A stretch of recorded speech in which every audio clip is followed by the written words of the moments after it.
So, here we are today. It's another vlog, and I want to talk today about traffic, specifically web traffic.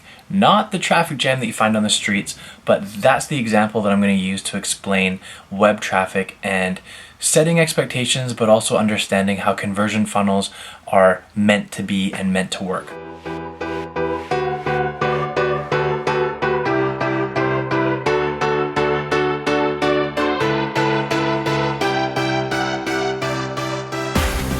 So, this all started because this morning I had a call with one of our clients who is working with us a little bit on some content. We did a web design for them. They're hesitant on really starting to boost their SEO and go big on content and go big on social.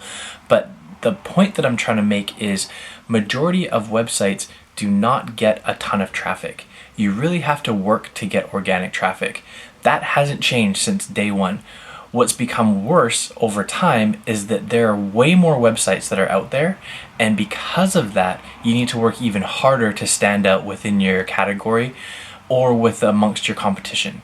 So the average website gets a fraction of the amount of views that people are expecting on their website. But what people don't understand is if you're looking at your conversion funnel backwards, let's take a rule that we've used in sales forever that you're going to convert 1 out of 10 or 10%.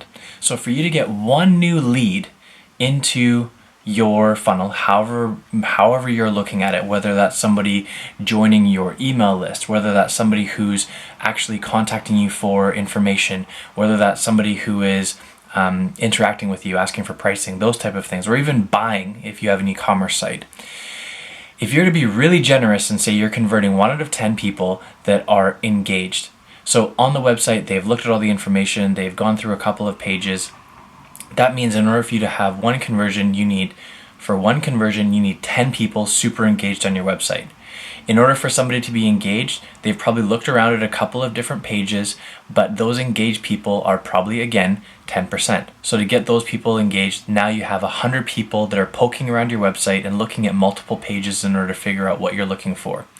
Now you have to look at how many people have actually landed on your page and aren't actually engaged. So your unique visitors now have gone from 1 conversion, 10 people who are super engaged, 100 people that are interested. Now you're up to 1,000 people who have come to your website, who have probably left or have just come for information and aren't ready to buy. Now you're at 1,000 uniques for you to get 1 conversion. Now, a lot of websites don't even get 1,000 uniques in a month, let alone thinking that you're going to be getting a new website and suddenly overnight you're going to have an abundance of new business. No. In order to get that business, you need to hustle. You really have to use everything that you can, and a lot of people will try to jumpstart their campaign by having paid.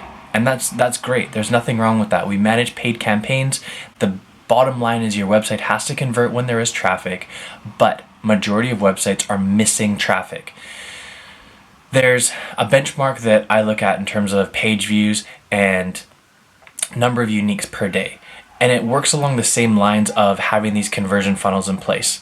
And I really think that if you can't get to 100 uniques a day, your website really isn't working for you, or your content isn't relating to your audience, or you're not using additional distribution channels.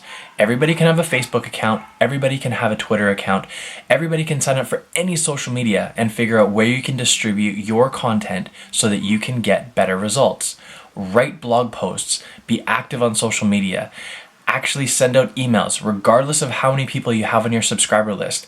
Hustle in person. When you're interacting with people day to day and you're networking, get them to come to your website. All of these things are generating traffic. This is how you get organic growth, so that when somebody actually Googles you, your relevance score will be higher and your SEO will naturally grow over time. This is without looking at the technical side of SEO. It's just looking at the basics of building your business. I want everybody to think about their website like you have a retail store. You're not going to put out a sign in front of your store and expect the world to change. It's not going to happen that way unless you're on the busiest street in the city for foot traffic. And that's probably something that most people can't afford because it's extremely high pricey real estate and there's only so many stores. So for you to get people to coming in, you're sending out stuff, you're sending out postcards, you're sending out invitations, you're going out and meeting people, you're asking for referrals.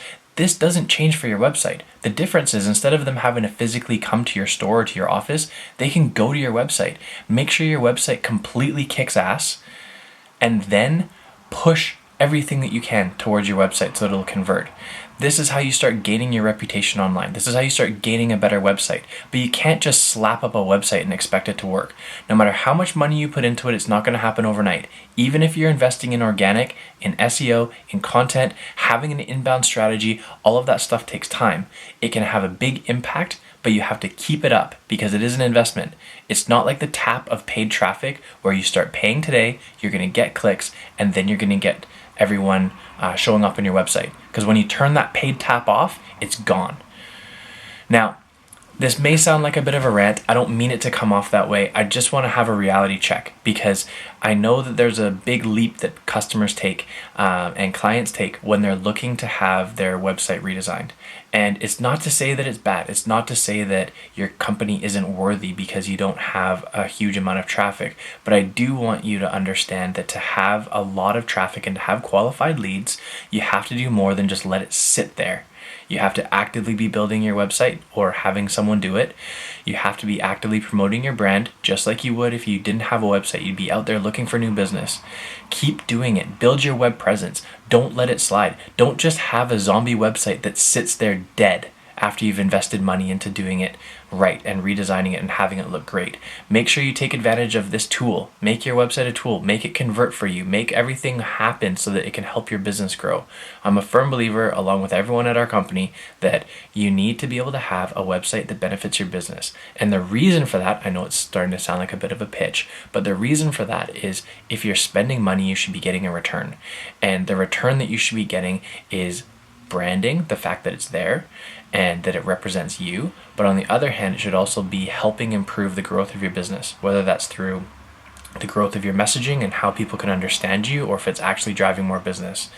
Regardless, make sure that you put in the effort to make it count and don't just let it sit there. Getting one page view a day is not going to get you more business online. That's not going to happen. You got to hustle. There's tons of great resources out there in order for you to figure out different best practices. You can just Google away for your different industry and you'll be able to find a ton of information on what to do. But don't be scared. Put some effort into it. Everything is user friendly. Being able to blog is the easiest thing that you can be able to do. I highly recommend that everybody does that, and make sure that everything works together. Have a bridge between all of your different social media, but make sure that your website is your home base. Your website's where you convert. You don't want people interacting with you and thinking that they're going to buy on social platforms, because that isn't the way that it works. You want to be able to interact with people on social so you're engaging your community, but you want to be able to sell to them and be able to have their contact information within your own ecosystem, and that's your website. So I hope this is valuable to someone. Please subscribe. More information coming up, and look forward to talking to you soon. Vlog complete. Different press releases, blog posts, collaborate, see what different outlets will actually want to publish things that you have. When you have an active press section where you're getting mentions,